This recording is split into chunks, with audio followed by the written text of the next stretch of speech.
mais bien sûr, tu peux pas faire des trucs comme ça, girl. Are you mad?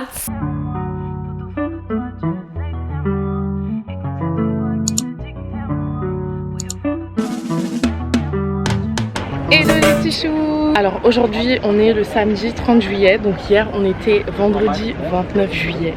Le jour le plus attendu de l'année je pense. Donc hier il y a l'album de notre reine qui est sorti, Renaissance, donc de Beyoncé. J'avais pas envie de l'écouter en mode basique, genre en mode dans mon lit avec une mioche qui va me couper toutes les 2 secondes, parce que vous savez très bien les albums de Beyoncé sont toujours très bien construits. C'est une go des albums, c'est une go qui bosse. Et du coup je voulais respecter en fait l'ordre des chansons, l'enchaînement, vraiment être dans un mood de paix, être dans un mood de concentration. Je me suis dit il faut que je trouve un endroit que je me coupe de tout et que j'écoute cet album. Quoi de mieux que la petite pyramide que vous voyez là, donc le musée du Louvre. On va aller se poser dans ma salle préférée au musée du Louvre et on va écouter Renaissance. Ensuite on va débriefer. Je vais vous faire mon petit top 5 de mes préfs, parce que top 3 vas-y c'est trop short. Je vais faire mon top 5 et on va discuter quoi, parce qu'il y a un peu trop de trucs qui m'ont saoulé, que j'ai entendu au sujet de cet album là, sans même l'avoir écouté. Les gens ils parlent trop, donc on va un peu rétablir les choses. Let's go. Évidemment pour l'occasion j'ai mis mes superstars Beyoncé, voilà.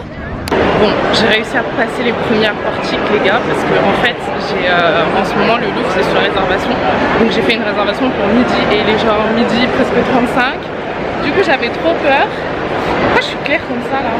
On va aller côté Richelieu. Voilà, entrée Richelieu. J'ai 2 salles qui se ressemblent assez. Il y a la cour Richelieu, qui est du coup celle-là. Je vais vous la montrer vite fait. En gros, c'est magnifique, hein. C'est très beau. La cour Richelieu, en fait, il y a des statues qui sont vertes. Donc voilà, c'est pas pareil. Et de l'autre côté, il y a ma préf de préf, la cour Marie. C'est tellement breathtaking, les gars. La première fois que je suis venue dans cette salle, mon souffle s'est coupé. Regardez, les statues elles sont blanches ici, c'est trop beau. C'est tellement beau.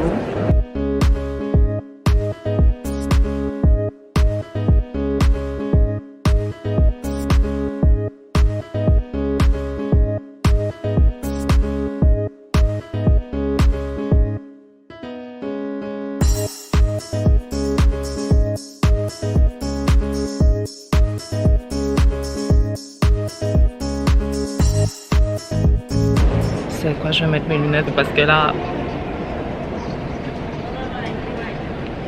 a move category bad bitch. Excusez-moi, le switch à Church Girl.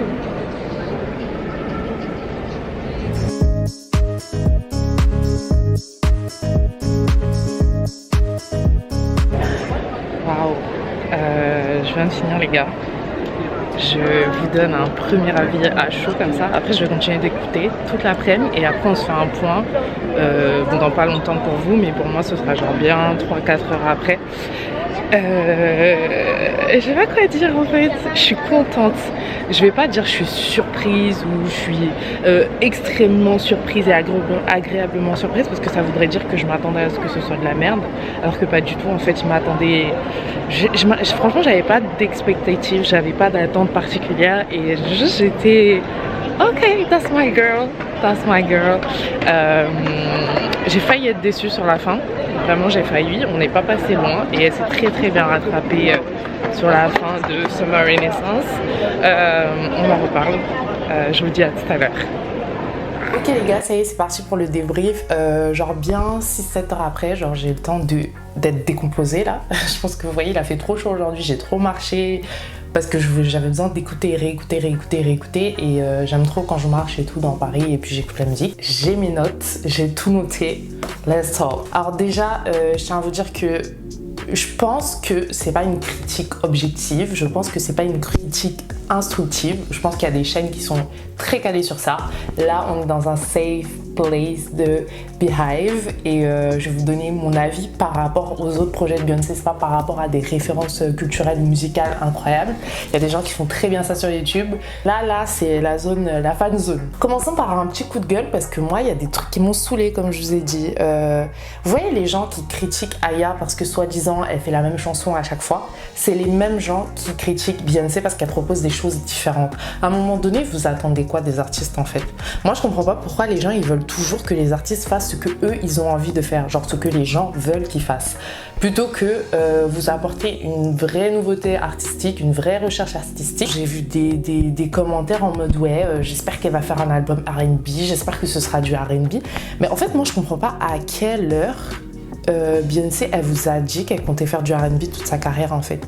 La meuf elle a fait du R&B certes avec les Destiny's Child, elle a sorti un album sur 6 depuis qu'elle est en solo qui était purement du R&B. En dehors de ça c'est de la pop, c'est des mélanges, c'est de la country, c'est des trucs elle mélange en fait, elle va chercher ses inspirations partout, elle s'épanouit, elle s'éclate. C'est une meuf qui est arrivée à un stade de sa carrière où elle peut faire ce qu'elle a envie de faire, elle se produit énormément du coup avec Parkwood, avec sa société de production. Certes elle est toujours en majeur chez Columbia, je pense pas qu'elle dépende des maisons de disques ou de qui que ce soit, donc elle fait ce qu'elle a envie de faire et si elle s'épanouit dans des sonorités différentes, bah elle s'épanouit dans des sonorités différentes en fait. Donc laissez les gens vivre, premièrement, laissez les artistes vivre et laissez les artistes vous proposer ce qu'ils ont envie de vous proposer. Si vous voulez écouter du R&B, il y a tellement d'artistes qui font du R&B actuellement, je comprends pas pourquoi Beyoncé doit être cantonnée à un registre. De manière globale, je comprends pas pourquoi la musique doit être cantonnée à des genres. Genre on est vraiment à une ère de globalisation, de frontières qui s'effacent sur tous les terrains, donc je comprends pas pourquoi... Bref, let's talk about Renaissance. Pour être franche avec vous, quand j'ai écouté Break My Soul, j'ai trouvé ça cool, sans plus. Genre, j'ai pas non plus adhéré de ouf. Parce que moi, en fait, j'écoute la musique en fonction de mes moods. J'écoute pas la musique parce que il y a telle sortie ou parce qu'il y a telle tendance et tout. Là, en ce moment, je suis dans un mood de rap français. Donc, quand elle a sorti son son, ça m'a pas plus parlé que ça. Mais je savais que quand il allait être proposé avec tout un projet qui allait me plonger dans tout un univers, j'allais adhérer. Et c'est vraiment ce qui s'est passé parce que ça glisse dans l'album, mais genre ça glisse. L'album, il est super bien conçu. Les transitions, elles sont terribles. C'est vraiment un album de Beyoncé. Genre vraiment, Renaissance, pour moi, c'est un album de Beyoncé. C'est-à-dire qu'on a tous les types de Beyoncé. On a Beyoncé qui kick, son rappeur préféré en PLS. On a Beyoncé qui chante. On a Beyoncé qui est dans ses aigus, dans ses graves, dans ses variations. On a la Beyoncé gospel. On a quasiment toutes les Beyoncé. Cet album, il va pas s'inscrire dans mon top 3. Je pense pas, en tout cas pour le moment, il va pas s'inscrire dans mon top 3 des albums de Beyoncé. Pour info, mon top 3, c'est en numéro 1, c'est Beyoncé. Genre vraiment, j'ai grandi avec l'album Beyoncé. Je trouve qu'il est sorti à une phase de ma vie où j'en avais besoin. Il m'a donné beaucoup de choses dont j'avais besoin, beaucoup de réponses que j'attendais. C'est mon fave de tous les Beyoncé. Après ça, c'est Dangerously in Love, que j'aime beaucoup, comme beaucoup de gens. Mais pour moi, c'est pas l'album qui doit définir Beyoncé. Pour moi, c'est vraiment Beyoncé qui définit Beyoncé. Et enfin, B-Day. Je dirais B-Day. Et voilà, pour moi, Renaissance, il s'inscrit au même niveau dans mon cœur que Lemonade. Ce sont de bons albums qui sont très bien construits, mais c'est pas, ça me touche pas à un certain niveau. Je pense que la musique, c'est vraiment de la subjectivité et ça me touche pas à un certain niveau. En tout cas, pour l'instant, on verra comment ça évolue. Je voulais aussi vous dire que c'est un album qui, quand on l'écoute, on sent qu'il n'est pas juste pensé pour la musique. Il est pensé dans un projet global. De toute façon, c'est ça qu'a fait Beyoncé. Tu sais que derrière, il va y avoir des visuels, il va y avoir des histoires et j'ai trop hâte de voir ça. Je vais vous faire mon top 5 de mes chansons préférées de l'album, donc c'est pour l'instant dans cet ordre là. On verra comment ça évolue, je vous ferai des petites updates sur Instagram, mais sinon voilà, je pense que ça va rester ça. En numéro 5, on a Cozy. En fait, cette chanson, pour moi, c'est le mood de l'album. Pour moi, c'est vraiment, elle a un mood genre boss. Ça pose le mood de Beyoncé actuelle. En fait, c'est une meuf, elle est arrivée à un niveau où on savait déjà qu'elle avait rien à prouver. C'est pour ça que j'attendais pas spécialement un album d'elle là maintenant ou encore dans sa carrière, parce qu'elle est arrivée à un point où elle a plus rien à prouver. Même les critiques sur la cover de ouais, pourquoi c'est comme ci, pourquoi c'est comme ça. Est-ce que vous pensez qu'elle a quelque chose à prouver encore dans le game? Et pour moi, Cozy, c'est ça. Quand t'écoutes ça, c'est un son qui te donne de la confiance en toi. C'est un son qui te fait sentir bien, qui te fait sentir puissante. Et quand tu penses aux lyrics, t'as dit I love me, they hate me cause they want me. Je trouve que c'est hyper deep parce que c'est des sujets qui sont très actuels. Ce qui va être appropriation, les critiques autour des femmes noires et le fait que, voilà, en fait, ils nous critiquent, ils nous détestent. Mais en fait, ils nous veulent, quoi. Ils veulent tout ce qu'on représente, ils veulent tout ce qu'on a. She's that bitch. Et ça arrive certes après I'm That Girl, c'est ça. Mais je trouve que c'est encore plus puissant que I'm That Girl. J'aime beaucoup la prod qui fait très dance. Ça met vraiment un mood. En numéro 4, on a Church Girl. Là, ces derniers temps, j'ai essayé d'éviter Twitter. Je suis une meuf de Twitter. C'est très dur pour moi, donc j'ai quand même un peu slide. J'ai quand même un peu vu des commentaires. Mais j'ai essayé de pas trop être sur Twitter pour pas trop être biaisée le temps d'écouter l'album. J'ai vu des commentaires en mode tout le monde était en PLS sur Church Girl. Et quand j'écoute Church Girl, au début, je suis en mode mais ok, c'est ça le son. Et le moment où ça switch, mais bien sûr, tu peux pas faire des trucs comme ça, girl. Are you mad? Drop it like a toddy, drop it like a toddy. Je trouve que ce son-là, c'est un son comme il doit y en avoir dans tous les albums de Beyoncé. Genre, c'est une signature. C'est le ta. Et ce qui est dingue, c'est la manière dont elle enchaîne le drop it like a toddy, drop it like a toddy et tout ce mood-là. Et après, elle redescend sur des notes gospel à la fin. Enfin, je pense que c'est vraiment la construction de la chanson. Après, il faut que je réécoute encore plus les paroles. Mais wesh, est-ce qu'on fait ça, madame? Est-ce qu'on fait ça?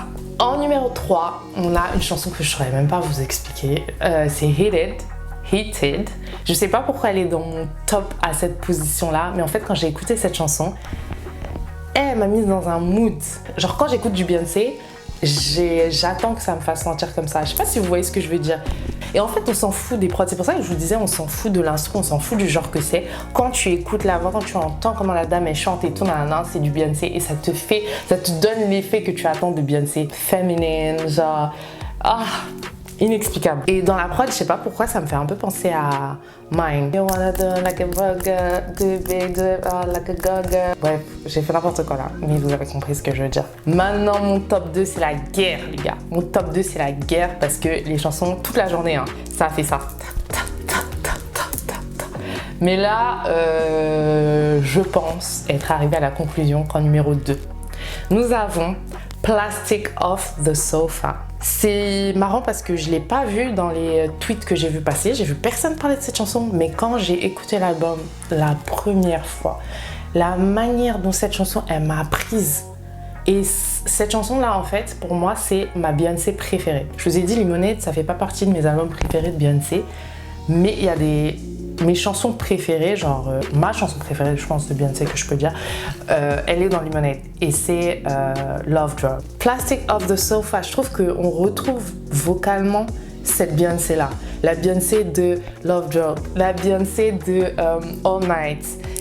Genre vocalement, elle est dans une sorte de fragilité.